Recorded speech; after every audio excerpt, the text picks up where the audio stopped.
ஆண்டவர் சிலருமாகிய இயேசு கிறிஸ்துவின் மகத்தான நாமத்திற்கு மகிமை உண்டாவதாக.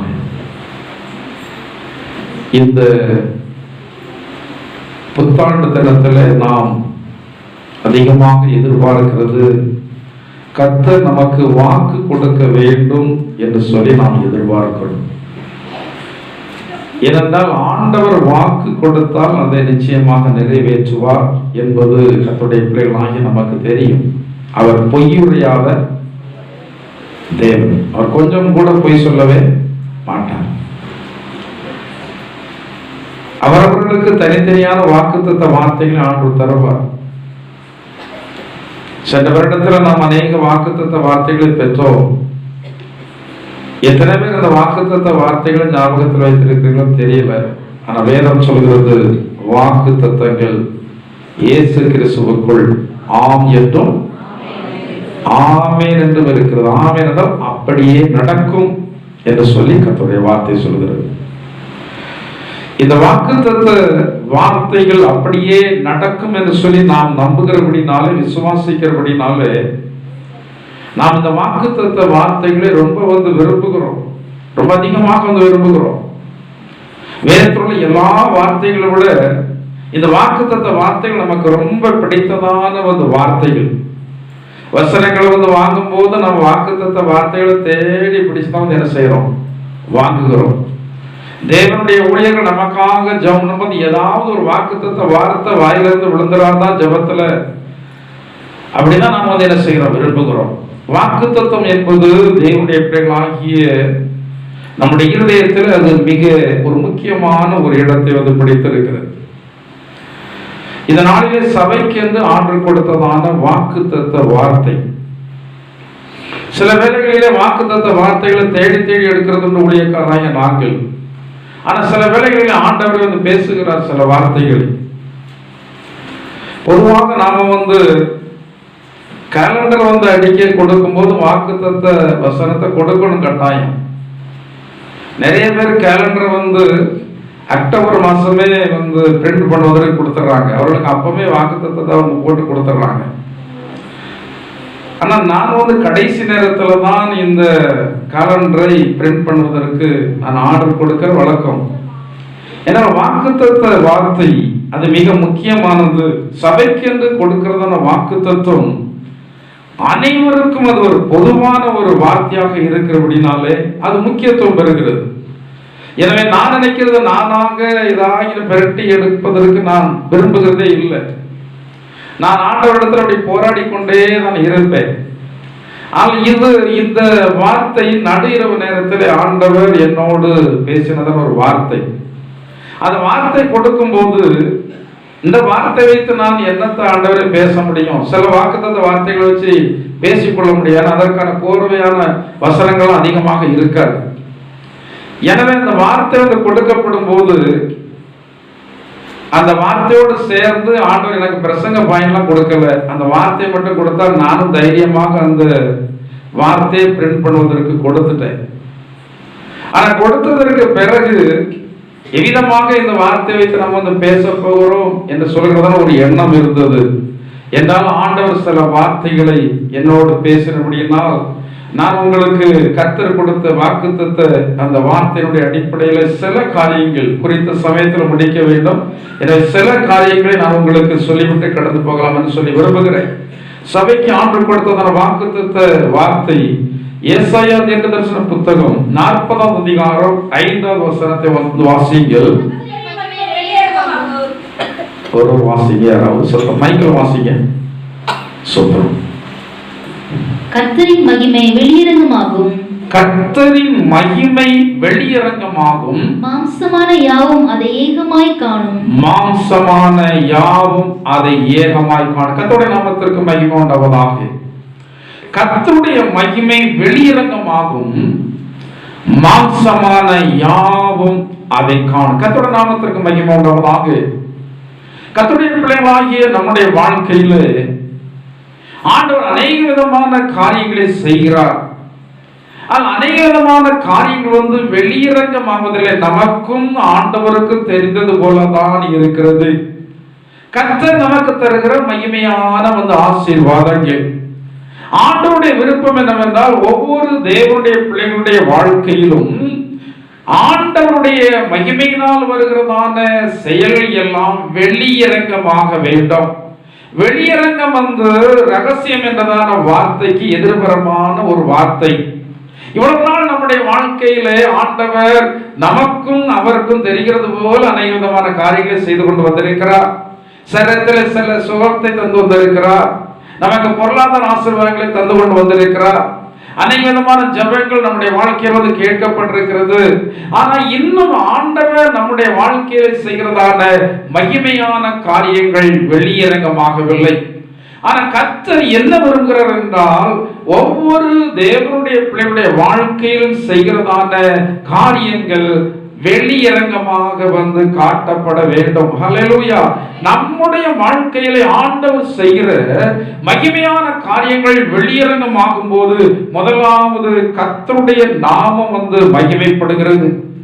ஆண்டவருடைய பிள்ளைகளாகிய நம்முடைய வாழ்க்கையிலே ஆண்டவர் மகிமையை வெளிப்படுத்த நம்முடைய வாழ்க்கையில் அவருடைய நாமத்தை தெரிவித்த வாசிங்க. ஏசாயா தீர்க்கதரிசன புத்தகம் 43ஆம் அதிகாரம் 7ஆம் வசனத்தை வாசிக்க வேகமாக. நான் என் மகிமைக்கென்று சிருஷ்டித்து உண்டாக்கி படைத்து நான் என் மகிமைக்கு என்று சிருஷ்டித்து உண்டாக்கி படைத்து என் நாமம் தரிக்கப்பட்ட யாவரையும் கொண்டு வா என்பேன். என் நாமம் தரிப்பிக்கப்பட்ட யாவரை கொண்டு வா என்பேன். தம்முடைய மகிமைக்கென்று நமக்கு என்ன தரித்திருக்கிறார்? நாமம் தரித்திருக்கிறார். ஆண்டவர் இயேசு அவருடைய பிள்ளை என்று சொல்லி நமக்கு நாமம் தரித்திருப்பது இந்த உலகத்தில் உள்ள எல்லா ஆசீர்வாதத்திலும் பெரிய ஒரு ஆசீர்வாதம். இந்த ஆசீர்வாதம் எல்லா ஜனங்களுக்கும் கிடைக்கிறது இல்லை. வேதத்திலே பார்க்கிறோம், தேடப்படாதவர்களாலே நான் கண்டறியப்பட்டேன். நம்மில் அநேகர் ஆண்டவரை தேடுனதில்லை. ஆண்டுடைய பேரங்களுடைய நாமத்தினுடைய மகத்துவத்தை நாம் அறியவில்லை. ஆனால் தேடாமல் இருந்தாலும் நாம் அவரை கண்டடையத்தக்கதான ஒரு கிருபையை ஆண்டவர் நமக்கு இலவசமாய் தந்திருக்கிறார். இந்த உலகத்துல தேவனுடைய பிள்ளை என்று சொல்கிறதான அந்தஸ்து மிகப்பெரியதான அந்தஸ்து. அதான் சொல்லப்பட்டிருக்கிறது, கர்த்தரால் ரட்சிக்கப்பட்ட ஜனமே உனக்கு ஏன் நிகரான ஜனம் இல்ல? நிகர், அதாவது எதுலையுமே நிகர் சொல்ல முடியாது. நமக்கு இருக்கிற பாதுகாப்பு யாருக்கும் கிடையாது. நமக்கு இருக்கிற ஆசீர்வாதம் யாருக்கும் கிடையாது. நமக்கு ஆண்டு தந்திருக்க நித்திய ஜீவன் யாருக்கும் கிடையாது. நாம ஒரு நிகரில்லாத ஒரு ஜனம். நம்முடைய ஆண்டவர் எப்படி நிகரில்லாதவராய் இருக்கிறாரோ அதே போல நம் நிகரில்லாதவர்களாக இருக்கும்படியாகவே இயேசு கிறிஸ்து அவருடைய நாமத்தை நமக்கு தரித்திருக்கிறார். என்ன நாமம் தரித்திருக்கிறார்? நீ என்னுடைய மகன், நீ என்னுடைய.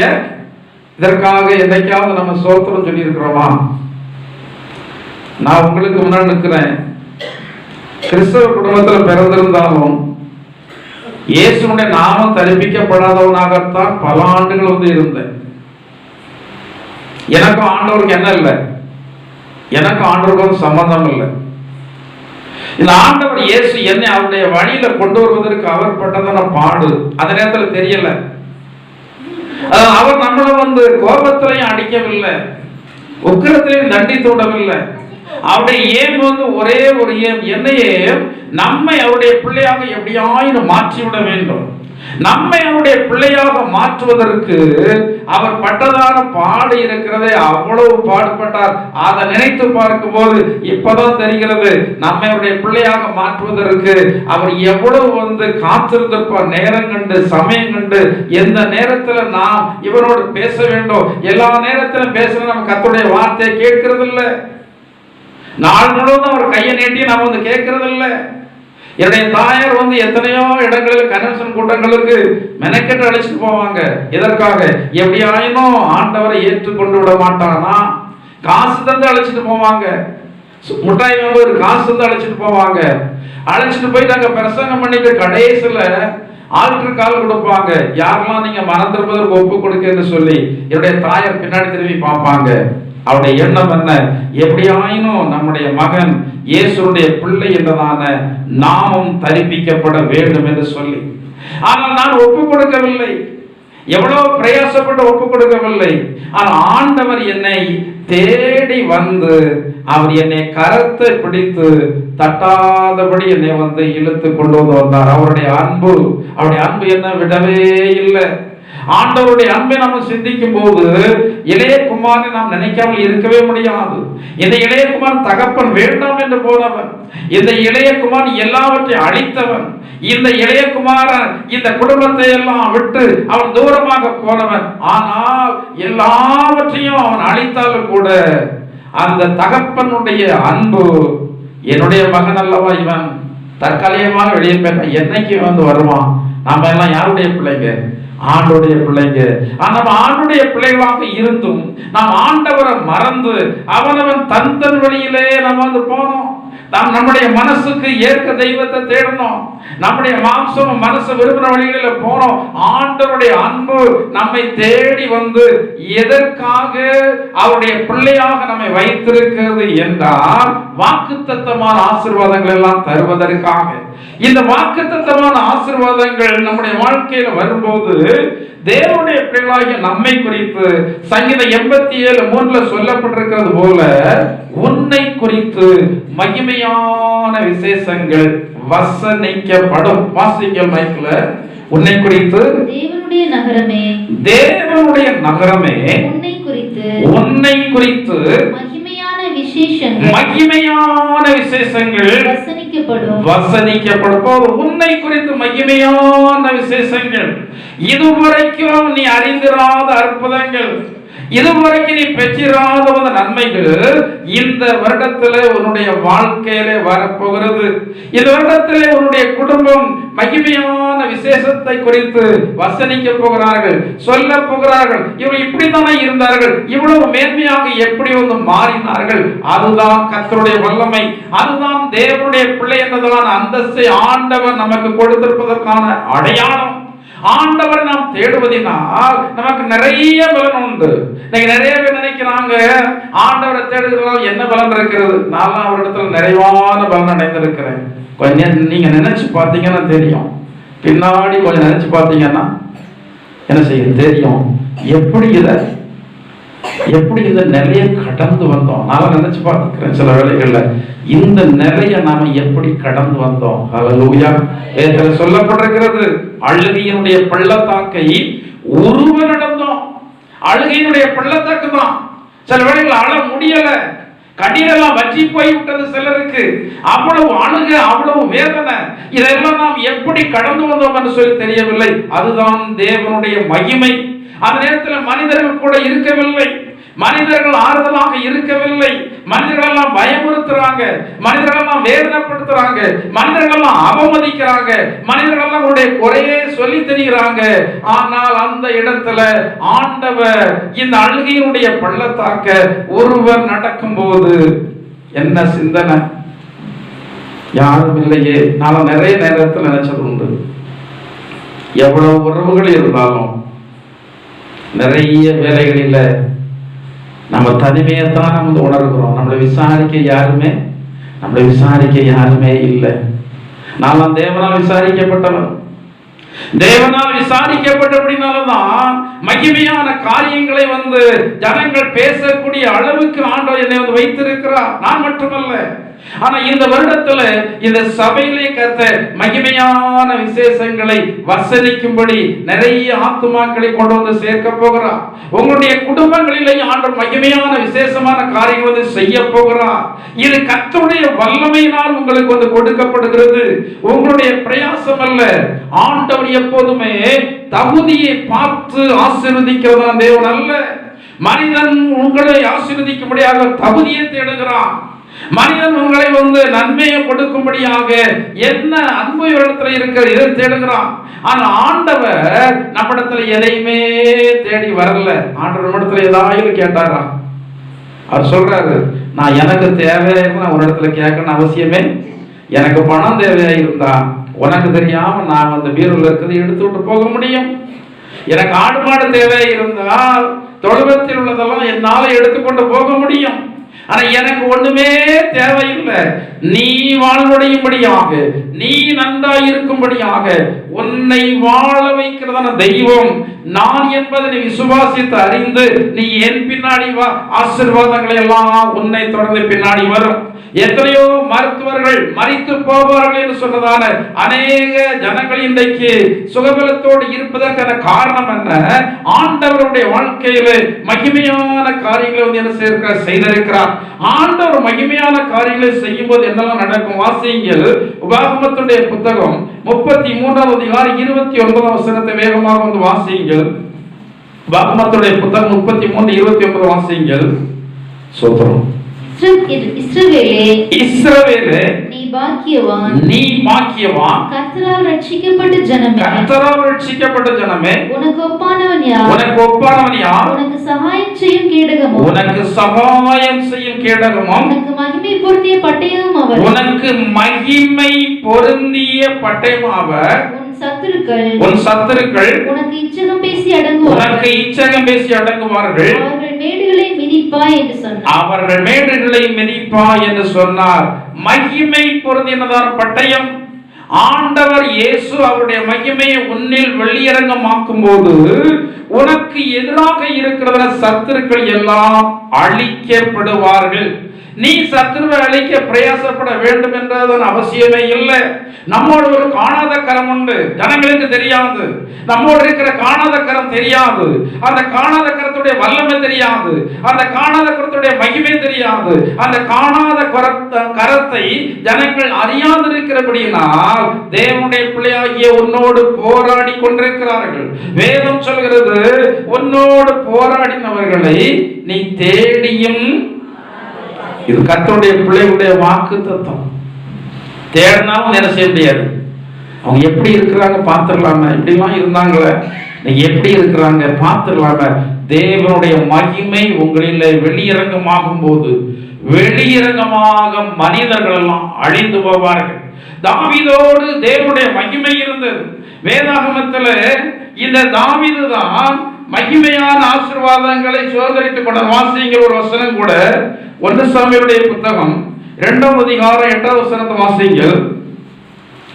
சீக்கிரமா வாசிங்க. அதற்கு முன்னாடி 1 நாளாகமம் 29:28 வாசிங்க. 1 நாளாகமம் 29:28 வாசிங்க. சோத்திரம். 1 நாளாகமம் 29:28 வாசிங்க. அவன் தீர்க்காயுசும் ஐஸ்வர்யமும் மகிமையும் உள்ளவனாய். அவன் தீர்க்காயுசும் ஐஸ்வர்யமும் மகிமையும் உள்ளவனாய். வேதத்தில் இந்த மகிமையும் உள்ளவனாய் கடைசி வரைக்கும் இருந்த மனுஷன் இந்த தாவீது தான். இவனோடு தேவனுடைய மகிமை இருந்தது. ஏற்ற நேரத்தில் இந்த மகிமை வெளியிறங்கமானது. இவனுடைய தகப்பன் வீட்டில் இருக்கும்போது மகிமை வெளியிறங்கமாகவில்லை. இவன் தேவனுடைய மனுஷனாகத்தான் இருந்தான். மகிமை வெளியரங்கமாகவில்லை. ஆனா ஏற்ற நேரம் வந்தபோது இந்த மகிமை வெளியரங்கமானது. மகிமை வெளியரங்கமான போது இவனுக்கு சத்துருவாக இருந்ததான ஜனங்கள் எல்லாம் சங்கரிக்கப்பட்டு போனார்கள். தாவீது அவர்கள் மேல தன்னை உயர்த்தவில்லை. தாவீதை போல மேன்மையாக வாழ்ந்தவன் ஒருவனும் இல்லை. மேன்மையாக உயர்த்தப்பட்டான் அவன். அந்த மேன்மையாக அவன் உயர்த்தப்படுவதற்கு அவன் என்ன செய்தானா? காத்திருந்தான். உன்னுடைய வாழ்க்கையில் ஆண்டவர் மகிமையான காரியங்களை செய்யணும்னா என்ன செய்யணும்? எவ்வளவு நாள் காத்திருக்கணும்? ஆண்டவர் எவ்வளவு நாள் நியமிச்சிருக்கிறாரோ. நான் ஆண்டவரத்தில் அநேக நேரத்தில் நான் நினைச்சு ஜெபம் பண்ணது உண்டு. ஆண்டவரே, என்னைக்கு தான் என்னை ஆசீர்வதிப்பீங்க ஆண்டவரே? வயசு போயிட்டே இருக்கு. இன்னொரு 10 வருஷம் கழிச்சு சில ஆசீர்வாதத்தை தந்தா அது சந்தோஷமா என்ன செய்ய முடியாது, அனுபவிக்க முடியாது. என்னைக்கு தான் நீங்க ஆசீர்வதிப்பீங்க? ஆனா ஆசீர்வதிக்கிறதான கர்த்தருக்கு நாம காத்திருக்கணும். ஆசீர்வதிப்பு யாருடைய கருத்துல இருக்கு? சிறியவனை புள்ளிலிருந்து எடுத்து எளியவனை குப்பையிலிருந்து உயர்த்தி அவனை ராஜாக்களோடும் பிரபுக்களோடும். ஆச்சரியமா இருக்கும். மேன்மை செய்கிறதான மனிதர்கள் மதிக்கிறாங்க. மேன்மை செய்கிற மனிதர்கள் அவங்களோடு கூட உட்கார வைக்கிறாங்க. மேன்மை செய்கிற மனிதர்கள் அவங்களோடு கூட கார்ல, விஐபி கார்ல, ஃப்ரண்ட் சீட்ல, விஐபி சீட்ல வைத்து நம்மளை அழைச்சிட்டு போறாங்க. யார் நிமித்தமாக? கர்த்தருடைய நாமத்தின் நிமித்தமாக. அந்த மகிமையை கொடுக்கிறது ஆண்டவராகிய கர்த்தர். இந்த தாவீது மேன்மையாக உயர்த்தப்பட்டான். அவருடைய சத்துருக்கள் எல்லாம் அழிந்து போனார். வேதத்துல பார்க்கிறோம், கர்த்தருடைய பிள்ளைகளுக்கு விரோதமாக எழுப்புகிறதான சத்துருக்கள் அவர் அழிந்து போவார்கள், அழிந்தே போவார்கள். இந்த மகிமை வெளியரங்கமாக வேண்டும். தாவீதை குறித்து கர்த்தருடைய வார்த்தை சொல்லுகிறது, தாவீதுடைய மகிமை குறித்து சொல்லப்பட்டிருக்கிறது. தாவீது ஜனங்களுக்குள்ள எப்படி இருந்தானா? சகரியாவுடைய புத்தகம் 12ஆம் அதிகாரம் 8ஆம் வசனத்தில் சொல்லப்பட்டிருக்கிறது. தாவீது எப்படி இருந்தான்? ஜனங்களுக்குள்ளே தேவனை போலும் தேவனுடைய தூதனை போலும் இருந்தார் என்று சொல்லப்பட்டிருக்க. வாசிங்க வேகமாக. சகரியா 12:8. அந்நாளிலே கர்த்தர் எருசலேமின் குடிகளை காப்பாற்றுவார். அவர்களில் தள்ளாடினவன் அந்நாளிலே தாவீதை போல இருப்பான். தாவீது குடும்பத்தார் அவர்களுக்கு முன்பாக தேவனை போலும் கர்த்தருடைய தூதனை போலும் இருப்பார்கள். தாவீது கர்த்தரை போலும் தேவனுடைய தூதனை போல இருப்பதற்கான காரணம் என்னவென்றால் அவனுக்குள் விசேஷித்த அபிஷேகம் இருந்தது. இன்னைக்கு பணத்தை தேடுகிறோம், பொருளை தேடுகிறோம், ஆனா எதை தேடுறது இல்லை. நான் சமீபத்தில் ஒரு இடத்துல போயிருக்கும், ஒரு வியாபார ஸ்தலத்துல போயிருக்கும் போது அவர் சொன்ன வார்த்தை என்ன ரொம்ப தொட்டது. அவர் என்ன சொன்னார்னா, அபிஷேகிக்கப்பட்டவங்க என் கடைக்கு வரணும்னு விரும்புறேன். அந்த அபிஷேகம் பண்ணப்பட்டவங்களை பார்ப்பதே எனக்கு பெரிய ஆசீர்வாதம். எனவே அபிஷேகிக்கப்பட்டவங்க வந்தா நான் எப்போது விற்கிறதான காசை விட நான் குறைச்சி விற்பேன். எனவே என்னுடைய கடைக்கு அதிகமாக ஊழியக்காரங்க வர்றாங்க, நீங்களும் வந்திருக்கிறீங்க. இந்த அபிஷேகிக்கப்பட்டவங்க என்னுடைய வியாபார ஸ்தலத்துக்கு வருகிறது எனக்கு பெரிய ஆசீர்வாதம். அபிஷேகம் என்பது அவ்வளவு வல்லமை உள்ளது. இன்னைக்கு அபிஷேகத்துடைய மேன்மை அனைவரும் அறிந்து கொள்ளவில்லை. இந்த தாவீது தேவனுடைய அபிஷேகம் பண்ணப்பட்டதான மனுஷன். எத்தனை முறை அபிஷேகம் பண்ணப்பட்டான்? எத்தனை முறை? 3 முறை. எந்த ராஜாவும் 3 முறை அபிஷேகம் பண்ணப்பட்டவனே கிடையாது. அபிஷேகம் பண்ணப்பட்டதற்கு பிறகு காத்திருந்ததான மனுஷன் இந்த தாவீது. முதலாவது இந்த தாவீதை சாமுவேல் அபிஷேகம் பண்ணினதற்கு பிறகு இவன் அநேக நாட்கள் காத்திருந்தான். இவன் நினைத்திருந்தால் சவுல் என்ன செய்திருக்கலாம்? கொலை செய்திருக்கலாம். கொலை செய்துட்டு நான் ராஜாவாக அபிஷேகம் பண்ணப்பட்டேன் தேவனால, எனவே என்னை எதிர்த்து சவுலெல்லாம் நிற்க முடியாது, நீ கொண்டுட்டு ராஜாங்கத்தில் போயிருக்கலாம். ஆனா அந்த ராஜாங்கம் கர்த்தரால் இவனுக்கு கொடுக்கப்படும்படியாக என்ன செய்யலாம்? காத்திருக்கிறீங்களா? மனுஷனுக்கு இன்னைக்கு நினைச்சா நான் ரொம்ப ஆச்சரியப்படுவேன். இப்போ ஒரு சில வருஷமா தான் நான் நினைச்சத ஆண்டவர் தந்துட்டு வர்றாரு. கிட்டத்தட்ட 35 வருஷம் நான் உழைத்து இருக்கிறேன். நினைச்ச மாதிரி ஒரு ட்ரெஸ் எடுத்து போட முடியாது, நினைச்ச சாப்பாட்டை சாப்பிட முடியாது, நினைச்ச இடத்துக்கு போக முடியாது, அப்படிலாம் இருந்தேன். ஆனா இதுக்கெல்லாம் யாருக்கு காத்திருந்தேன்? கர்த்தருக்கு காத்திருந்தேன். ஆனா கர்த்தருக்கு காத்திருக்கும் போது ஆண்டவர் தருகிறதன் ஆசீர்வாதங்கள் மிக மிக மேன்மையுள்ளதாக இருக்கும். நீதிமான் விரும்பும் காரியம் அவனுக்கு கொடுக்கப்படும். அவனுக்கு கொடுக்கப்பட வேண்டுமா? அவன் காத்திருக்க வேண்டும். தாவீது அபிஷேகம் பண்ணப்பட்டதற்கு பிறகு காத்திருந்தான், அவன் எடுத்துக்கொள்ளவில்லை. இன்னைக்கு நிறைய பேர் ஆசீர்வாதங்களை எடுத்துக்கொள்வதற்கு அலைகிறார்கள், ஆசீர்வாதங்களை தேடி தேடி கேட்டு பெற்றுக் கொள்கிறார்கள். ஆனால் ஆசீர்வாதங்களை வாங்குவதற்கு யாரு காத்திருக்கிறது இல்லை. நான் ஆண்டவரிடத்துல ரொம்ப வைராக்கியமாக இருந்த நாட்கள் உண்டு.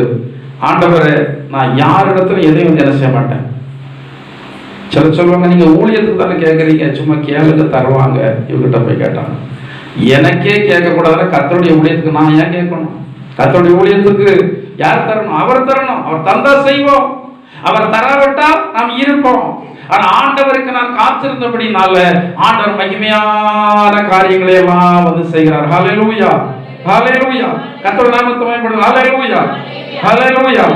இந்த கர்த்தருடைய மகிமை வெளியரங்கமாகும் போது சத்துருக்கள் அழிக்கப்படுவார்கள். இந்த சத்துருக்கள், தாவீதுடைய சத்துருக்கள் அழிக்கப்பட்டார்கள், தானியேலுடைய சத்துருக்கள் அழிக்கப்படாததற்கு வசனம் இருக்கிறது, நேரம் இல்லை. அடுத்தபடியாக இந்த மகிமையான காரியங்கள் நடைபெறுவதற்கு நமக்கு என்ன தேவை? ஒரு சில வசனங்கள் மூலமாக சொல்லிட்டு நான் கடந்து போகிறேன். மத்தேயு சுவிசேஷம் 6வது அதிகாரம் அவருடைய 6வது வசனத்தை வாசிங்கள். நீயோ ஜெபம் பண்ணும்போது உன் அறை வீட்டுக்குள் உன் அறை வீட்டுக்குள் பிரவேசித்து உன் கதவை பூட்டி அந்தரங்கத்தில் இருக்கிற பிதாவை நோக்கி ஜெபம் பண்ண. அப்பொழுது அந்தரங்கத்தில் பார்க்கிற பிதா வெளியரங்கமாய் உனக்கு பலன் அளிப்பார். வெளியரங்கமாய் என்ன அளிப்பார்? பிரச்சனைய நீங்க ஆண்டவரிடத்துல சொல்லணும். கர்த்தருடைய மகிமையை ஜனங்களிடத்துல நீங்க உயர்த்தி சொல்லணும்.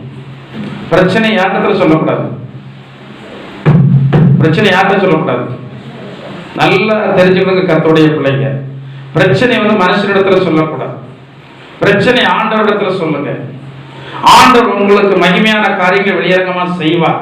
ஆண்டவர் மகிமையான காரியங்களை வெளியரங்கமா செய்யும் போது ஜனங்கள் மத்தியில கர்த்தருடைய நாமத்தை என்ன செய்ய? உயர்த்துங்க. அந்தரங்கத்தில் பார்க்கிற பிதா உனக்கு வெளியரங்கமாய் பலனளிப்பார். இன்னைக்கு அநேகருக்கு அந்தரங்கத்தினுடைய ஜெபமே கிடையாது. அந்தரங்க ஜெபமே இல்லை. அந்தரங்கத்துல நீங்க எவ்வளவு நேரம் ஜெபிக்கிறீங்க? எதற்காக ஜெபிக்கிறீங்க? உங்களுடைய கண்ணீரை நீங்கள் மனுஷனிடத்துல வேஸ்ட் பண்ணாதுங்க. மனுஷனுக்கு ஆர்டர் கொடுத்திருக்கிறதான கண்ணீர் மிக மிக விலையேறப்பெற்றது. அது கர்த்தருடைய துருத்தியிலே கடந்து போக வேண்டும். இந்த கண்ணீர் மனுஷனிடத்துல போக கூடாது. இந்த கண்ணீர் ஆண்டவருடைய துருத்தியிலே கடந்து போனால் நேரம் வரும்போது அந்த கண்ணீர் ஒரு விதையாக விழுந்து அது ஒரு விருட்சமாக வளர்ந்து உங்களுடைய வாழ்க்கையில நிறைவான பலனை கொடுக்கும். உங்களுடைய காரியங்கள் நீங்கள் மனுஷனிடத்தில் சொல்வதற்கு தேவையில்லை.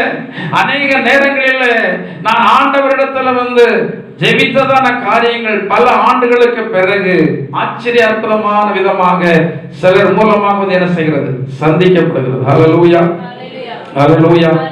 உங்களுக்கு நம்பிக்கை இருக்கு? ஹல்லேலூயா. இந்த வருடம் எனக்கு ரொம்ப சந்தோஷமான ஒரு ஆண்டு. எனவேதான் அந்த மகிமையான வார்த்தை ஆண்டு முதலே சொல்லிட்டா நினைக்கிறேன். நினைச்சு பார்க்கிறேன், அழுகதான் வருது. இந்த சபையில இந்த புத்தாண்டு விழா நடத்தும் போது 50 ரூபாய் செலவு பண்ணி 50 ரூபாய் செலவு பண்ணி நான் தனித்தவனாக நின்று 11 மணிக்கு ஆராதனைகள் 10:45 வரைக்கும் நான் அங்கதான் நிற்பேன். ஸ்பீக்கர் செட்டுக்கு காசு கொடுப்பதற்கு பணம் கிடையாது. அந்த 50 ரூபாய் கஷ்டப்பட்டு தான் கொடுக்கணும். ஒரு 10 டியூப் லைட்டு, ஒரு ஆம்பிளிஃபையர், ஒரு பாக்ஸ். என்னுடைய மனநிலைமை அவ்வளவு ஒரு பாதிப்பாக தான் இருந்தது. எனக்கு ஒரு வைராக்கியம் யார்கிட்ட போய் கேட்கக்கூடாது. சபையில் வரவங்கிட்ட வரியை போடுறதில்லை, வெளியே போய் யாரும் தெரிஞ்சவங்ககிட்ட கேட்கறதும் இல்லை. நான் அந்த காரியங்களாம் செய்யும்போது எனக்குள்ள அழுதுகிட்டே தான் நான் செய்வேன். இப்படி இருக்கிறது என்ன செய்ய? வேலை செய்துக்கிட்டாவது ஊழியத்துக்கு வந்திருக்கணும், கொஞ்சம் நம்ம விசாலமாக செய்திருக்கலாம். இப்படி செய்ய வேண்டியது இருக்கிறது என்று சொல்லி நான் மனசுக்குள்ள அழுதுகிட்டே செய்த நாட்கள் உண்டு. இப்ப ஆண்டுடைய கிருபையில் இந்த வருடம் எல்லாம் சொல்றேன், ஆண்டவர் தாராளமா விசாலமாக சில பணத்தை தந்தார். விசாலமாக வருகிறபடினால் சில காரியங்களை சபைக்கு வாங்குவதற்கு கர்த்தர் உதவி செய்திருக்கிறார். சில ஆயிரங்களை செலவு பண்ணி சபைக்கான சில தேவைகள் எல்லாம் வாங்கி கொண்டு வருகிறேன். வாங்குவதற்கு கர்த்தர் இந்த வருடத்தில் உதவி செய்திருக்கிறார். நம்ம வாலிப சகோதரமெல்லாம் சும்மா சொல்லக்கூடாது. தம்பிமா ரொம்ப நல்ல பையன். எல்லாருமே யாரையுமே குறிப்பிட்டு சொல்ல அவசியம் இல்லை. எல்லாருமே ரொம்ப ஒத்துழைப்பாக இவ்வளவு சிறப்பாக நாம் பார்க்கிறோம். இதுல எந்த யோசனை என்னுடைய யோசனை இல்லை. இது எல்லாம் யார் தான்? நீங்க சந்தோஷமா இருக்கிறீங்கன்னா நம்ம சபையில் உள்ளதான வாலிபர்கள் ரொம்ப நேர்த்தியாக பண்ணியிருக்கிறாங்க. கர்த்தர்கள் எல்லாம் என்ன செய்வார்? ஆசீர்வதிப்பார். நன்றாக அவர்கள் பண்ணியிருக்கிறாங்க. நான் ஆண்டவருக்கு நான் சோத்திரம் செலுத்துறேன் இருக்கலாம்னு நினைச்சு காசு பணத்தை அநேகர் ரொம்ப தாராளமாக கொடுத்தீங்க. எல்லாரிடம் கொடுப்பதை விட நிறைய பேர் ரொம்ப தாராளமாக கொடுத்தீங்க. அதுக்கெல்லாம் நான் கர்த்தருக்கு நான் நன்றி உள்ளவனாக இருக்கிறேன். கர்த்தர் அதற்கான ஆசீர்வாதங்கள் எல்லாம் உங்களுக்கு நிச்சயமாக என்ன செய்வார்? தருவார். கர்த்தருடைய மகிமை இப்பதான் வெளியரங்கமாகிறத நான் என்ன செய்யறேன்? அதற்கு தான் அந்த வசனத்தை ஆண்டவர் தந்திருக்கிறான்னு நினைக்கிறேன். எனக்கு அந்த ஒரு வசனம், ஒரு வார்த்தை தான், கர்த்தருடைய மகிமை வெளியரங்கமாகும். அதுதான் என்னுடைய இருதயத்தில் துணித்தது. அந்த வார்த்தை துணித்ததற்கு பிறகு எல்லா காரியங்களிலேயும் மகிமையான காரியங்களை செய்துட்டு வர்றாரு. ஹல்லேலூயா. ஊழியத்தில் மட்டுமல்ல, குடும்பங்களிலே கர்த்தர் மகிமையான காரியங்களை செய்ய போகிறார். உடைய தனிப்பட்ட வாழ்க்கையில் ஆண்டவர் மகிமையான ஒரு காரியங்களை செய்ய போகிறார். இதற்காக நீங்கள் அந்தரங்கத்துல எவ்வளவு ஜெபம் பண்றீங்க, ஜெபம் பண்ணுங்க, ஆண்டவரத்துல ஜெபம் பண்ணுங்க. உங்களுடைய கண்ணீரை ஆண்டவர் பார்க்கட்டும். உங்களுடைய கண்ணீரை ஆண்டவருடைய பாதத்துல விடுங்க. என்ன பிரச்சனை இருக்கிறது, உங்களுக்கு என்ன காரியத்தில் ஆண்டவருடைய உதவி தேவைப்படுது, ஆண்டவர் மனதுருக்கம் உள்ள தேவன் என்பதை அறிந்ததற்கு பிறகும் அவர் மனதுருகும்படியாக ஏன் அவரிடத்தில் கண்ணீர் விடாமல் இருக்கிறீர்கள்? அவருடைய சமூகத்தில் ஒரு சொட்டு கண்ணீர் விட்டாலே நம்ம ஆண்டவருக்கு பொறுக்காது. அவர் ஓடோடி கடந்து வருவார், ஓடோடி கடந்து வருவார். இந்த ஆண்டவரை வைத்து விட்டு நாம் ஏன் ஜெபிக்காமல் இருக்க வேண்டும்? உன் ஆகாரத்தில் தண்ணீர்கள் மேல் போடு, அநேக நாட்களுக்கு பிற்பாடு அதனுடைய பலனை காண்பாய். இந்த ஜெபம் ஒரு விதையாக விழும்போது அது காலங்கள் கடந்து போகும்போது ஒரு பெரிய விருட்சமாக ஓங்கி வளரும். அது ஒரு கனிமரமாக ஓங்கி வளரும்.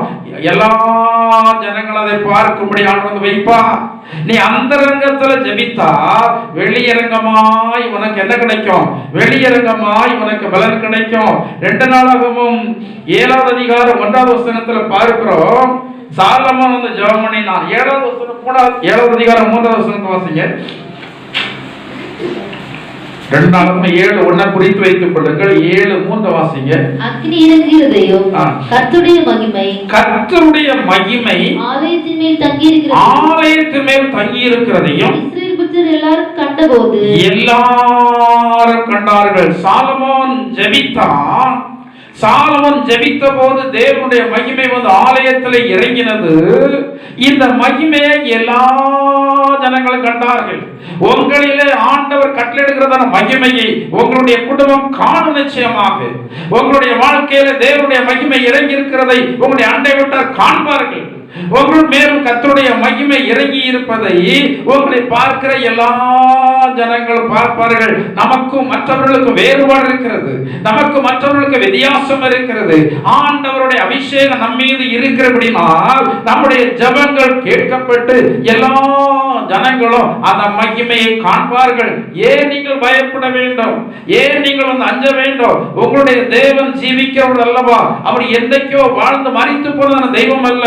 இயேசு இன்றைக்கு உயிரோடு இருக்கிறார். அவர் உயிரோடு இருக்கிறார் என்பதை தேவனுடைய பிள்ளைகளுடைய வாழ்க்கையில செய்கிற மகிமையான காரியங்கள் மூலமாக இன்றைக்கு வெளிப்படுத்தி கொண்டே இருக்கிறார். நான் வேகமாக கடந்து போகிறேன். அடுத்தபடியாக லூக்கா எழுதின சுவிசேஷம் 3வது அதிகாரம் 4-5 நீங்கள் வீட்டில் போய் குறித்து வைத்துக் கொண்டு வாசித்து பாருங்கள். கர்த்தருடைய மகிமை அங்கே வெளியரங்கமாக வேண்டுமானால் மலைகள் குன்றுகள் தாழ்த்தப்பட வேண்டும், கோணலானவைகள் நேராகணும், கரடு முரடானவை சமமாகணும். முதலாவது நீங்க என்ன செய்யணும்? உங்களை தாழ்த்தணும். பெருமை எல்லாம் உடைக்கப்பட வேண்டும். எதை குறித்து உங்களிடத்தில் பெருமை இருக்கிறது? எதை நீங்கள் மேன்மையாக நினைத்துக் கொண்டிருக்கிறீங்க? தேவனுடைய பிள்ளைகள் மேன்மையாக நினைப்பதற்கு ஒண்ணுமே இல்லை. நம்ம மேன்மையாக நினைக்கணும். யாராவது நினைக்கணும்.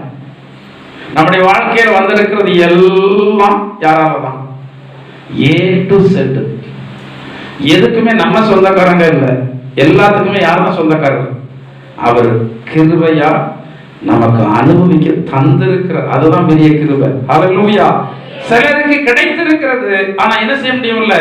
அனுபவிக்க முடியவில்லை. கோடான கோடி ஜனங்களுடைய வாழ்க்கையை பார்க்கிறோம். பணம் இருக்கிறது, பொருள் இருக்கிறது, ஆனால் அவைகளை அனுபவிக்க முடியவில்லை. ஆனால் ஆண்டவருடைய கிருபையினாலே அவைகளை நமக்கு தந்திருக்கிறார். வேதத்திலே பார்க்கிறோம், ஒரு மனுஷன் என்ன இச்சித்தாலும் அவனுக்கு என்ன செய்யுது? கிடைக்குது. ஆனா அனுபவிக்க சக்தி அவனுக்கு இது ஒரு கொடிய நோய்னு சொல்லியிருக்கு. அது என்னதான்? கொடிய நோய் நமக்கு தந்திருக்கிறத நம்ம என்ன செய்யறோம்? பைக்கை தந்தா பைக்கை ஓட்டுறோம், காரை தந்தா காரை ஓட்டுறோம், சாப்பாடு தந்தா சாப்பிட்றோம், பிரியாணியை தந்தா சாப்பிட்றோம், பழத்தை தந்தா சாப்பிட்றோம். எல்லாவற்றின் மேல என்ன இருக்கு? நமக்கு கர்த்தருடைய ஆசீர்வாதம் இருக்கிறது. ஆனா அநேக ஜனங்களுக்கு அந்த ஆசீர்வாதம் இல்லை. நாம் நம்மை நினைத்து பார்க்க ஒன்றுமே இல்லை. நீங்கள் எதையாயிலும் பெருசா நினைத்து கொண்டு இருந்தால் அந்த குந்து உடைத்து தாழ்த்தப்பட வேண்டும். படிப்பை பெருசா நினைக்கிறீங்களா? அதை நீங்க அடித்து தாழ்த்த வேண்டும். உங்களுடைய அந்தஸ்தை, குடும்ப கௌரவத்தை நினைக்கிறீர்களா? தாழ்த்த வேண்டும். உங்களுக்கு இருக்கிற பணப்பொருளை நினைக்கிறீர்களா? அதையெல்லாம் அடித்து தாழ்த்தப்பட வேண்டும். அப்போதுதான் யாருடைய மகிமை வெளிப்படும்? கர்த்தருடைய மகிமை வந்து வெளிப்படும். அடுத்தபடியாக கோணலானவர் என்ன ஆகணும்? கோணலா ஜீவிக்கிறது. நேரான வழியில ஜீவிக்கிறது இல்லை. நேரான வழியில நீங்க நிறைய பேர் ஜீவிக்கிறது இல்லை. என்ன வழிதான்? என்ன வழி? என்ன வழி? குறுக்கு வழி. படிக்கக்கூடாது, ஆனா பணக்காரனா வாழணும். படிக்கக்கூடாது, பணக்காரனா வாழணும்.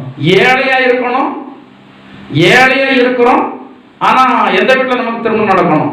வசதியான வீட்டில் திருமணம் நடக்கணும். உழைக்கக்கூடாது, நல்லா அனுபவிக்கணும். எல்லாம் நம்ம வந்து மாறி மாறி தான் வந்து நினைப்போம். இது வந்து கோணலான காரியங்கள்.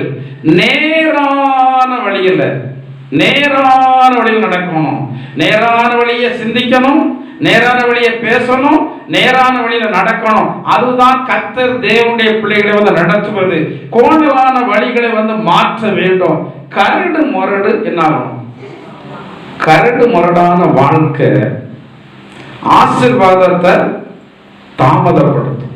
கரடு முரடான ரோட்ல ஒரு வாகனம் போச்சுன்னா டக்குன்னு போக முடியாது. என்ன பண்ணணும்? என்ன பண்ணணும்? பிரேக் போடணும். டக்குன்னு போகாது. கரடு முரடு இருக்கணும், வேலை செய்யாது, போகாது.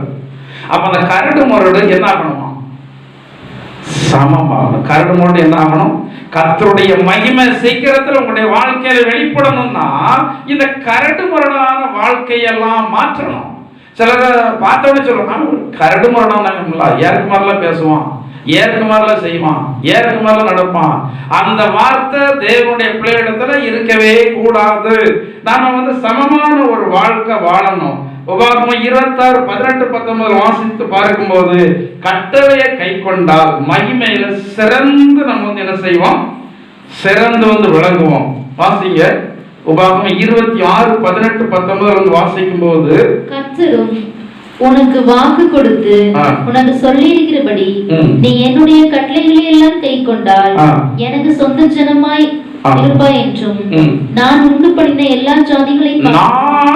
பண்ணின எல்லா ஜாதிகளையும் பார்க்கலாம் புகழ்ச்சியிலும் கீர்த்தியிலும் மகிமையிலும் உன்னை சிறந்திருக்கும்படி செய்வேன். உன்னை சிறந்திருக்கும்படி வந்து என்ன செய்வேன்? சிறப்பான நன்மைகளை நமக்கு வந்து என்ன செய்வார் ஆண்டவர்? நம்ம நினைச்சே பார்த்திருக்க மாட்டோம். இந்த வருஷத்துல நிறைய பேர் நினைச்சே பார்த்திருக்க மாட்டீங்க. உங்களுடைய வாழ்க்கையில மகிமையான காரியங்களை யார் செய்ய போறா? கர்த்தர் வந்து செய்ய போகிறார். இந்த மகிமையான காரியங்களை செய்யும்படியாக தான் ஆண்டவர் இந்த புது இடத்துல நமக்கு வாக்கு பண்ணி இருக்கிறார். இந்த வாக்கு பண்ணின ஆசீர்வாதங்கள் கர்த்தரால் நமக்கு கிடைத்தே தீரும். சூழ்நிலைகளை நீங்கள் பார்க்க வேண்டாம். இஸ்ரவேல் ஜனங்கள் சூழ்நிலைக்கு மாறாக வழிநடத்தப்பட்டார்கள். வாழ்க்கை வனாந்தர வாழ்க்கை தான்.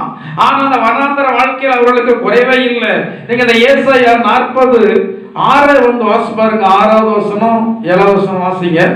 ஏசாயா தீர்க்கதரிசி புத்தகத்துல 40வது அதிகாரத்துல வாசிங்க. பின்னும் கூப்பிட்டு சொல் என்று சத்தம் உண்டாயிற்று. பின்னும் என்னதான் முதல்ல வந்து என்ன சொல்லியிருக்கு? கர்த்தருடைய மகிமை வெளியரங்கமாகும் என்று. ஆனா அதற்கு அடுத்த வசனத்துல சொல்லப்பட்டிருக்கிறது பின்னும் கூப்பிட்டு சொல். வாசிப்போம். என்னத்தை கூப்பிட்டு சொல்வேன் என்றேன். என்னத்தை கூப்பிட்டு சொல்வேன் என்று. அதற்கு மாம்சமெல்லாம் புல்லை போலவும் அதன் மேன்மையெல்லாம் வெளியின் பூவை போலவும் இருக்கிறது. அதன் மேன்மையெல்லாம் வெளியின் பூவை போலவும் இருக்கிறது. கர்த்தரின் ஆவி அதன் மேல் ஊதும் போது புல் உலர்ந்து பூ உதிரும். ஜனமே புல், பூ உலர்ந்து பூ உதிரும். பின்னும் கூப்பிட்டு சொல் என்று சொல்லி கர்த்தர் சொல்றாரு. என்னத்தை கூப்பிட்டு சொல்லுவேன் அப்படின்னு சொல்லிட்டு அவர் சொல்றாரு. மாம்சம் எல்லாம் எப்படி இருக்கிறதா? மாம்சம் எல்லாம் வாசிங்க. புல்லை போல மேன்மை எல்லாம் புள்ளி வெளியின் பூவை போலவும் இருக்கிறது. மாம்சம் எல்லாம் புல்லும் மேன்மை எல்லாம் வெளியில் போகும். அதுதான் நாமும் நமக்கு இருக்கிற மேன்மை. இதுதான் நமக்கு இருக்கிற மேன்மை. எதுக்கு சமானம் சொல்லப்பட்டிருக்கிறது? பூ. இந்த பூ வந்து வெயில் அதன் மேல் பட்ட உடனே அது என்ன செய்து போகும்? உதிர்ந்து போகும். வெயில் அதன் மேல் பட்ட உடனே உதிர்ந்து போகும். கிருபையினால வெயில் இன்னும் நம்ம மேல படல, நம்ம மகிமையின் மேல படல, நமக்கு இருக்கிற ஐஸ்வர்யத்தின் மேல படல, கிருபை அதெல்லாம். நமக்கு இருக்கிற சர்வ சுகத்தின் மேல படல வெயில், கிருபை அதெல்லாம். நமக்கு இருக்கிற நன்மைகள் மேல அந்த வெயில் வந்து படல. கிருபையாக கர்த்தர் மேகத்தை உண்டாக்குன மாதிரி இந்த வெயிலெல்லாம் நம்முடைய மேன்மையை அழித்து விடாதவாறு அப்படிய மேகம் நமக்கு பாதுகாப்பா இருக்கிறது. நீங்க எத்தனையோ ஜனங்களுக்கு இருக்கிறத ஆசீர்வாதத்தினுடைய மேன்மை எல்லாம் அக்கினி வந்து என்ன செய்யுது? பைபிள்ல சொல்லப்படுகிறது, புல் உலரும். புல் வந்து என்ன செய்யும்? உலரும். அது இன்றைக்கு இருந்து நாளைக்கு அடுப்புல போடப்படுகிறது. ஆனா இந்த மனுஷன் தான் நினைக்கிறான், நான் எவ்வளவு பெரிய ஒண்ணுமே இல்லை. நம்ம எல்லாம் யாரு தான் சொல்லி இருக்கிறீங்களா ஆண்டவருக்கு? ஆண்டவரே நான் ஒண்ணுமே இல்லை, நான் யாரு தான் சொல்லணும், அடிக்கடி சொல்லணும். ஆண்டவர் நான் ஒண்ணுமே இல்லை, எனக்கு ஒண்ணுமே தெரியாது, நான் பேர ஆண்டவரே, எனக்கு ஒரு திறமையுமே கிடையாது. சொல்லி பாருங்க எவ்வளவு கிருபை ஆண்டு தருகிறான்னு சொல்லி பாருங்க. கடைசியில ஒரு வசனத்தை நான் வாசித்து முடிக்கலாம்னு சொல்லி ஆசைப்படுகிறேன். சங்கீதம் 26:8 வந்து வாசிங்க. சங்கீதம் 26:8 வாசிங்க. எப்போது நம்ம 2 மணிக்கு தான் பிரசங்கம் முடிப்போம், கொஞ்சம் அமைதியா இருங்க. வாசிங்க. கர்த்தாவே உமது ஆலயமாகிய வாசஸ்தலத்தையும், கர்த்தாவே உமது ஆலயமாகிய வாசஸ்தலத்தையும், உமது மகிமை தங்கிய ஸ்தானத்தையும் வாஞ்சிக்கிறேன். மகிமை தங்கிய ஸ்தலத்தையும் வாஞ்சிக்கிறேன். மகிமை தங்கினதான இடம் எதுன்னா தேவனுடைய ஆலயம். இந்த தாவீது ஆசீர்வதிக்கப்படுவதற்கான காரணம் என்னன்னா, ஆலயத்தின் பேர்ல அவருக்கு ரொம்ப அவ்வளவு பெரிய வாஞ்சை. அவர் சொல்றாரு, என் ஜீவனுள்ள நாளெல்லாம் தேவனுடைய ஆலயத்துல தங்கி இருப்பதையே நான் என்ன செய்வேன். வீட்டுக்கும் ஆலயத்துக்கும் என்ன இருக்கு வித்தியாசம். வீட்டுக்கும் ஆலயத்துக்கும் வித்தியாசம், ஸ்கூலுக்கும் டுட்டோரியலுக்கும் வித்தியாசம் இருக்கு. எவ்வளவு பெரிய படிச்சவங்களா இருந்தாலும் சரி எங்க தான் அனுப்புவாங்க? ஸ்கூலுக்கு தான் அனுப்புறாங்க பிள்ளைகளை. அதே மாதிரி நீங்க எவ்வளவு பரிசுத்தமுள்ளவர்களா இருந்தாலும் சரி, தேவனுடைய ஆலயம் என்பது உங்களுக்கு மகிமையை கொடுக்கிறதான இடம் என்பதை நீங்கள் அறிய வேண்டும். இந்த தாவீது அதை அறிந்தபடினாலதான், நான் ஜீவனுள்ள நாளெல்லாம் என் தேவனுடைய ஆலயத்துல தங்கி இருப்பதே நாடுவேன்னு சொல்றார். 1000 நாளை பார்க்கிறோம் அது பிரகாரங்கள் செல்லும் ஒரே நாள் நல்லது. இந்த தேவனுடைய ஆலயத்துல அடைக்கலான் குருவிக்கு வீடும், தகவிலான் குருவிக்கு தன் குஞ்சுகளை வைக்க அந்த பாக்கியம் கிடைத்தது என்று சொல்வதற்கான காரணம் என்னவென்றால், தேவனுடைய ஆலயத்துல தேவனுடைய மகிமை. சில பொல்லாத ஆவியெல்லாம் இங்க வந்தோடனே தன்னால் ஆடுது. என்னத்தினால் ஆடுது? என் வீட்டுல வந்தா நான் ஜெபம் பண்றேன், ஆனா ஜெபம்னா வந்து ஆடுறது இல்லை. ஆனா இங்க வந்தா தன்னால் ஆடுதுன்னா என்ன அர்த்தம்? மகிமையை பார்க்குது. எது பார்க்குது? சாத்தான் பார்க்கலாம், மகிமையை பார்க்கறாங்க. நல்ல கர்த்தருடைய பிள்ளைகளுக்கு என்ன தெரியுது?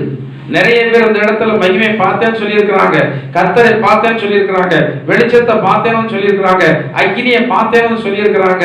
இதெல்லாம் தேவனுடைய மகிமை தங்கினதான ஒரு இடம். இந்த இடத்தை நம்ம வந்து எந்த அளவு முக்கியப்படுத்துகிறோமோ, எந்த அளவு வாஞ்சிக்கிறோமோ, அந்த அளவுக்கு தேவனுடைய மகிமை நம்மள பெருமோ. நீங்க இந்த இடத்துல வந்து கால் மிதிச்சுட்டு போனாலே இந்த மகிமை வந்து உங்களை தொடும். அதற்காகத்தான் தேவனுடைய ஆலயத்துல வாங்க வாங்க வாங்கன்னு சொல்லுகிறோம். ஏன்னா தாவீது அதை ஃபாலோ பண்ணினார், தாவீது அதை வந்து பின்பற்றினார். இந்த தாவீது தேவனுடைய ஆலயத்துல அவர் வாஞ்சி வைத்திருந்தபடினால அவர் சொல்றாரு, 1000 நாள் என்னுடைய அரண்மனையில இருப்பதை விட. அவர் அரண்மனை எப்படி திரும்ப சொல்றாரு? அவரு என்ன கூடாதுன்னு சொல்றாரு? அவர் அரண்மனை தான் சொல்றாரு, ஆகாமிய கூடாது. அவர் அரண்மனை சொல்றாரு, நான் என்னுடைய ஆகாமிய கூடாரமாய் அரண்மனையில இருப்பதை விட நான் தேவனுடைய ஆலயத்தினுடைய வாசற்படியில இருப்பதையே நான் தெரிந்து கொள்ளுவேன். ஹல்லேலூயா, ஹல்லேலூயா, ஹல்லேலூயா. கர்த்தருடைய பிள்ளைகளுக்கு மகிமை தங்கி இருக்கிறதான இடம் தேவனுடைய ஆலயம். அடுத்தபடியாக சகரியா 2:7-8 வாசித்துங்க, முடிச்சுறேன். சகரியா 2:7-8 வாசிங்க. சகல ஜாதிகளையும் அசைய பண்ணுவேன். சகல ஜாதிகளாலும் விரும்பப்பட்டவர் வருவார். இந்த ஆலயத்தை மகிமையினால் நிறைய பண்ணுவேன் என்று இந்த ஆலயத்தை மகிமையினால் நிறைய பண்ணுவேன் என்று சேனைகளின் கர்த்தர் சொல்லுகிறார். சேனைகளின் கர்த்தர் சொல்லுகிறார். வெள்ளியும் என்னுடையது, பொன்னும் என்னுடையது என்று சேனைகளின் கர்த்தர் சொல்லுகிறார். வெள்ளியும் என்னுடையது, பொன்னு என்னுடைய. சரி, போதும். தேவனுடைய ஆலயத்துல மற்ற எல்லா இடத்தை விட தேவனுடைய மகிமை அதிகமா என்ன செய்யுது? நான் இந்த இடத்துல வரும்போது நான் உணர்றேன், மற்ற எல்லா இடத்தை விட இந்த இடத்துல என்ன இருக்கு? தேவனுடைய மகிமை இருக்கு. ஏன் இந்த இடத்துல தேவனுடைய மகிமைன்னா, இங்க வந்து யாரும் கெட்டாவது பேசுறது இல்லை, இங்க வந்து யாரும் உள்ளவங்க சண்டை போடுறது இல்லை. இந்த இடத்துல என்ன மட்டும் தான் செய்யணும். வேதத்துல சொல்லியிருக்கிறது போல கர்த்தருடைய ஆலயத்துல இஸ்ரவேல் கோத்திரங்கள் அங்கே கர்த்தருடைய நாமத்தை ஸ்தோத்தரிப்பதற்காக போகும். இந்த இடம் கர்த்தருடைய நாமத்தை ஸ்தோத்தரிப்பதற்காக ஏற்படுத்தப்பட்ட இடம். கர்த்தருடைய நாமத்தை ஸ்தோத்தரிக்கிறத இடத்துல என் நாமத்தை பிரஸ்தாபப்படுத்தி எந்த ஸ்தானத்திலும் நான் வந்து உங்களை ஆசீர்வதிப்பேன் சொன்னதால கர்த்தருடைய மகிமை நிரம்ப வந்து என்ன செய்ய இந்த இடத்துல வந்து இருக்கும். அந்த மகிமை உங்களை தொட தொட அந்த மகிமை வெளியிறக்கமாகும். நீங்க நிறைய பேர் இந்த இடத்துல வரும்போது சொல்லியிருக்கிறாங்க, சரத்தில் உள்ளதான பலவீனெல்லாம் வந்து என்ன செய்யுது? போயிட்டு சுகமீனெல்லாம் போயிட்டு சொல்றாங்க. எது தொடுது? எது தொடுது? நான் சங்கர கோயிலிருந்து வந்து ஒரு சில மாதங்கள் தங்கியிருந்தாங்க. விடுதலை எதுனாலதான்? கர்த்தருடைய மகிமை தான் அவங்களுக்கு விடுதலை கொடுத்துருக்கு. அநேகர்லாம் நம்பல, அவர்களுக்கு இப்படி வந்து ஒரு விடுதலை நம்பல. நேற்று தான் நினைக்கிறேன், வீட்டுல சத்தம் கேக்கு, நடந்தே வந்துட்டாப்புல. எங்க வீட்டுக்கு நடந்தே வந்துட்டாப்புல. ஆனா எங்க வீட்டுல வந்து சேரும்போது யாரையும் குற்றப்படுத்தி சொல்லல, என் மனைவியே வந்து சொன்னாப்புல, இவளை வச்சு எப்படி நம்ம பார்க்க முடியும்? ஏன்னா எழுப்ப முடியல, தலையை முட்டி முட்டி எழுந்தாப்புல. அந்த முன்னாடி இருக்கிற ரூம்ல ஒரு மத்தியான நேரத்தில் நாங்கள் வீட்டில் பேசிட்டு இருக்கோம். எப்போ வந்து அங்கே இருந்தாலும் தெரியாது, உள்ள வரைக்கும் ஏதோ ஆணுடைய கிருபை வந்து வரப்போ அங்கே வந்த உடனே கால் வளங்கள் உள்ள விழுந்தாச்சு. திடீர்னு யாரையோ தேடி வெளியே வந்து பார்த்தா அங்கே என்னன்னு கேட்டால் வாய் திறக்கவே இல்லை, வாய் திறக்க முடியல, வாய் போட்டு போட்டு எலும்பு அப்படின்னு சொன்னா எலும்பே முடியல. வாசப்படுத்த உருண்டு அந்த படியில வந்து உட்கார்ந்து இருக்கிறாப்புல, எலும்பவே வந்து முடியல. எலும்புனா எலும்பவே முடியல. என்னுடைய மனைவி சொல்றா, இப்படிப்பட்டவங்களுக்கு நம்ம எப்படி பார்க்க முடியும்? தனியா எப்படி வச்சு பார்க்க முடியும்? ஆனா கர்த்தருடைய கிருபையில எனக்குள்ள ஒரு பெரிய ஒரு விசுவாசம் வந்தது. கர்த்தரால் முடியாத காரியம், கர்த்தரால் முடியாத காரியம் ஒண்ணுமே இல்லை. இப்ப நேற்று நடந்து என்னுடைய வீட்டுல தனியாக வந்தான்னு சொல்லும் போது அது எனக்கு ஒரு மிகப்பெரியதான ஒரு சந்தோஷம். நான் அல்ல, கர்த்தருடைய மகிமை, கர்த்தருடைய மகிமை தான் என்ன கொடுத்திருக்கு. கர்த்தருடைய மகிமை தான் விடுதலை கொடுத்திருக்கிறது. யார் யாரெல்லாமோ என்னெல்லாமோ சொன்னாங்க, நீங்க அங்க போங்க இங்க போங்க ஆஸ்பத்திரிக்கு போங்க எல்லாமே சொன்னாங்க. ஆனா அவர்களுக்கு ஒரு பெரிய விசுவாசம், இந்த இடத்துல தேவனுடைய மகிமை இருக்கிறது, அந்த மகிமை நிச்சயமாக எனக்கு விடுதலையை கொடுக்கும் என்று சொல்லி அவர்கள் நம்பினாங்க, விசுவாசித்தாங்க. அந்த மகிமை அவர்களை தொட்டபடினாலதான் அவருடைய வாழ்க்கையில் அப்படிப்பட்டதான அற்புதமான ஒரு காரியங்கள். தேவனுடைய ஆலயத்தில் சிலர் இருக்க சொல்றோம். கொஞ்ச நாளைக்கு முன்னாடி ஒருத்தவங்க வந்தாங்க, 2 வாரத்துக்கு முன்னாடி நினைக்கிறேன். அவர்களுக்கு சொன்னது என்னன்னா, சிலருக்கு நம்ம யோசனை கேட்கவே மாட்டாங்க, ஆனால் நம்மகிட்ட ஜோம்ல வருவாங்க. டாக்டர்ல போனால் டாக்டர் சொல்றது கேட்கணும், இல்லை டாக்டரை போகக்கூடாது. என்ன சொன்னாலும் கேட்டதான் அவன். அப்பதான் என்ன சுகமாகும்? நோய் சுகமாகும். அப்போ அவங்ககிட்ட சொன்ன இங்கே வந்து தங்கணும் அப்படின்னு சொன்ன ஒரு வாலிய பையன் அழைச்சிட்டு வந்தாங்க. இங்கே தங்கணும்னு. ஆனால் அவங்க இங்கே தங்காம ஆஸ்பத்திரியில் போய் தங்கியிருக்காங்க. அவங்க தங்க சொன்னது இங்கே கன்ஃபார்ம் பண்ணி சொல்லியாச்சு பொல்லாதாவின்னு. ஆஸ்பத்திரியில் போய் தங்கியிருக்காங்க. கடைசியில் பார்த்து இப்போ ஆள் விட்டுட்டாங்க, எங்கே இருக்கானே தெரியலையா. திடீர்னு எனக்கு ஃபோன் பண்ணாங்க, ஐயா நீங்கள் சொன்னதை கேட்கல, பையன் எங்கே போயிட்டானே தெரியல, ஜோமனுங்க ஐயா கிடைக்கணும். நல்ல வாலிய பையன், ஒரு 20 வயசு 22 வயசு தான் இருக்கும். பார்த்துருப்பீங்க, நீங்கள் 1-2 பேருக்கு பார்த்துருப்பீங்க லோக்கல் உள்ளவங்க. என்னன்னா அவங்க ஆஸ்பத்திரியில் வந்து விடுதலை இருக்குன்னு போனாங்க. கடைசியில் அங்கே ஆளை காணலை, தேடி கண்டுபிடிக்கவே முடியலையா. எனக்கு ஃபோன் பண்ணாங்க, ஜோமனும் சொல்லி நான் சொன்னேன். ஆனால் இந்த இடம் மகிமை தங்கினதான இடம் என்று சொல்லி யார் விசுவாசிக்கிறாங்களோ அவர்களுக்கு அந்த மகிமை கட்டாயம் வெளிப்பட்டு தீரும். விசுவாசம் இல்லாமல் ஒன்றுமே ஆண்டவரிடத்தில் பெற்றுக்கொள்ள முடியாது. இந்த சபையில நன்மை நடக்கணும் விசுவாசித்தான் நீங்க நன்மையை பெறுவீங்க. இந்த பாஸ்டருக்கு ஆண்டவர் கிருபையை கொடுத்திருக்க, அவர் தொட்டு ஜெபம் பண்ண அற்புதம் நடக்கும். இது ஒண்ணுமே நீங்க நடக்காதுன்னு நினைச்சு சும்மா பாரம்பரியமா 4 பேர்ட்ட ஜெபம் பண்றவங்க ஜெபம்னு சொன்னா என்னது நடக்காது, அற்புதம் நடக்காது. நான் என்னை பற்றி விசேஷமா சொல்லல, தேவனை பற்றி தான் விசேஷமா சொல்றேன். அந்த தேவனுடைய மகிமை வெளிப்படுகிறதான இடம், தேவனுடைய ஆலயம். அந்த இடத்துல நம்ம தேவனுடைய நாமத்தை அதிகமா துதிக்கிறோம், ஜெபிக்கிறோம், மகிமைப்படுத்துகிறோம். எனவே இந்த இடத்துல கர்த்தருடைய மகிமை பெரிதாக இருக்கிறது.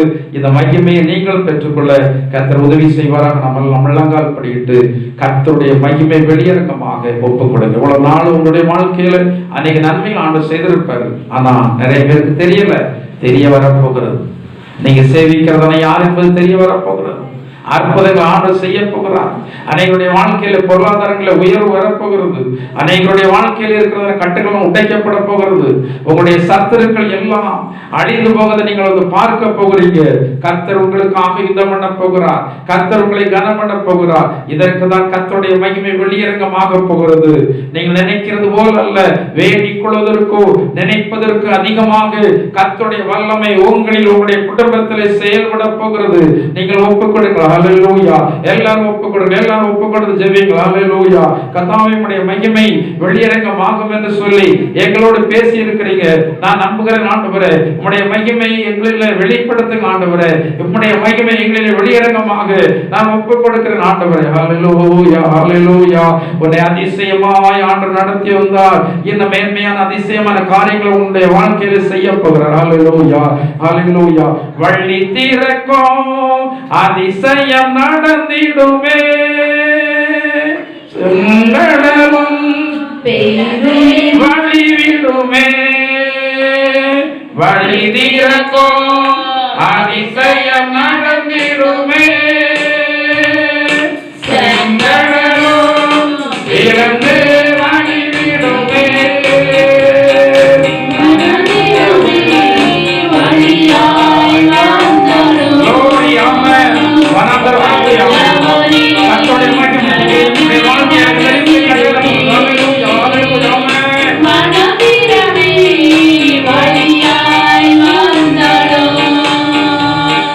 What?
இருந்து இந்த வாக்குத்தத்த வார்த்தையை தந்திருக்கிற ஆண்டவரே, இந்த சபைக்குரிய வாக்குத்தத்தை எங்களுக்கு சொந்தமானது.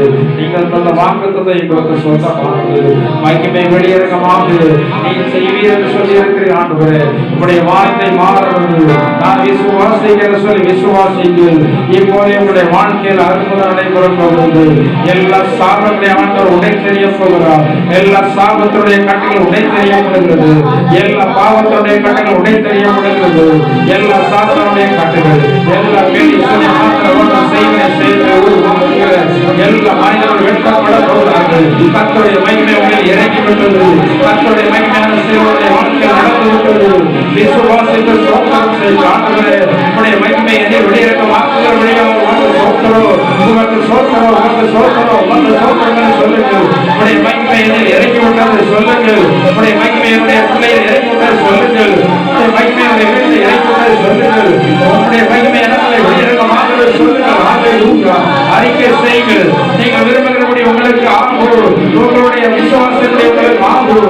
அறிக்கை செய்யுங்கள். ஹல்லேலூயா, ஹல்லேலூயா, ஹல்லேலூயா, ஹல்லேலூயா. கர்த்தாவே மேலதியோடு சோதிக்கிறோமே. ஹல்லேலூயா. மகிமை வெளியிறக்கமாகட்டும். மகிமை வெளியிறக்கமாகட்டும். மகிமை வெளியிறக்கமாகட்டும். மகிமை வெளியிறக்கமாகட்டும். மகிமை வெளியிறக்கமாகட்டும். ஹல்லேலூயா, ஹல்லேலூயா, ஹல்லேலூயா. ஒவ்வொரு மகிமை வெளியிறக்கமாகட்டும்.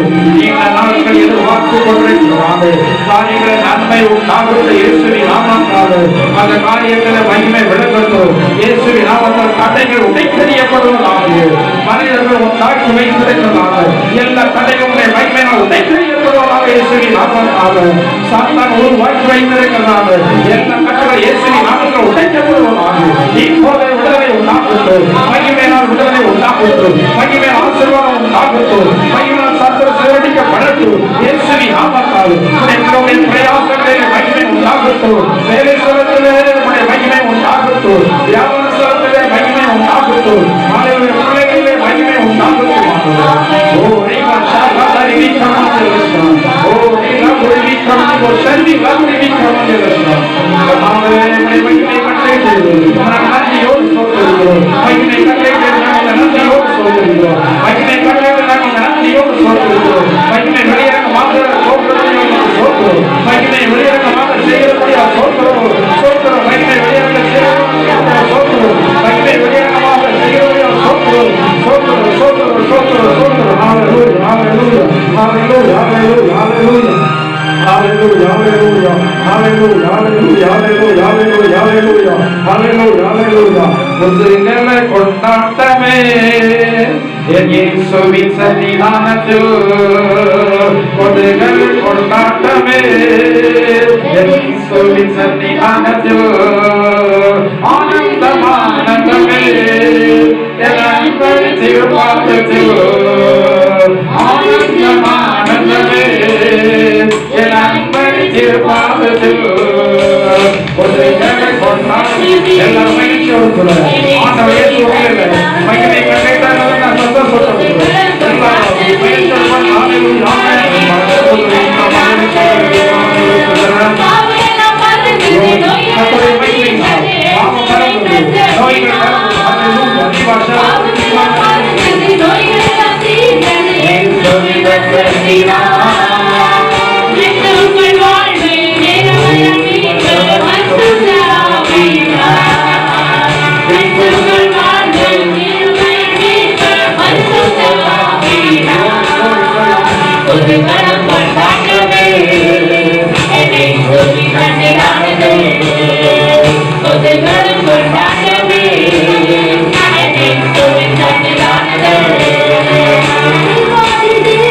Thank you.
உடைய மகிமைகளை வெளிப்படுத்தினீரே நாங்கள் நன்றியோடு ஸ்தோத்திரிக்கிறோம். எல்லாரும் முழங்கால் படிடுவோம். ஹல்லேலூயா. எங்கள் அன்பின் பரலோக பிதாவே, நல்ல இயேசுவே, இந்த புது வருடத்தில் நீங்கள் எங்களுக்கு தந்த வாக்குத்தத்த வார்த்தைக்காக நாங்கள் நன்றியோடு ஸ்தோத்திரிக்கிறோம். கர்த்தாவே, இந்த வருடத்தில் உங்களுடைய மகிமையை எங்களிலே நீங்கள் வெளியிறக்கமாக்க போகிறீர்கள். இதற்காக நாங்கள் நன்றியோடு ஸ்தோத்திரிக்கிறோம். ஆண்டவரே, சபையில வெளியிறக்கமாக்க போகிறீர்கள் மற்றும் ஸ்தோத்திரம். சபையில் வருகிற விசுவாச பிள்ளைகளிலே வெளியிறக்கமாக்குகிறீர்கள். நாங்கள் உங்களை நன்றியோடு ஸ்தோத்திரிக்கிறோம். ஆண்டவரே, இதை குறித்த சாட்சிகளை வரப்போகிற நாட்களில நாங்கள் கேள்விப்பட இருக்கிறபடியாக நாங்கள் நன்றியோடு ஸ்தோத்திரிக்கிறோம். ஆண்டவரே, இந்த கிருபையை ஒவ்வொருவருடைய குடும்பங்களிலோ ஒவ்வொருவருடைய சிரசில் கத்திருந்த வேளையிலே கட்டளையிடும். ஆண்டவரே, உடைய மகிமையினால் எல்லா ஜனங்களும் திருப்தியாய் கடந்து போகத்தக்கதாக கர்த்தர் உதவி செய்ய வேண்டுமாறு ஜெபிக்கிறோம். ஆண்டவரே, இதை தொடர்ந்து உடைய பிள்ளைகளுக்கு வாக்குத்தத்த வார்த்தைகள் தனித்தனியாக கொடுத்து போது கர்த்தருடைய வாக்குத்தத்த வார்த்தைகளை அவர்களுக்கு நீங்கள் எடுத்து கொடுக்க வேண்டுமாறு ஜெபிக்கிறோம். ஆண்டவரே, தொடர்ந்து நடைபெறப் போகிற எல்லா காரியங்களிலும் உடைய ஆசீர்வாதங்கள் தொடர்ந்து இருக்கும்படி ஆண்டவரே உங்கள் கர்த்தரைகளை தாழ்த்தி ஒப்புக் கொடுத்து இயேசுவின் நாமத்தால் ஜெபிக்கிறோம். ஜீவனுள்ள பிதாவே, ஆமென். எல்லாரும்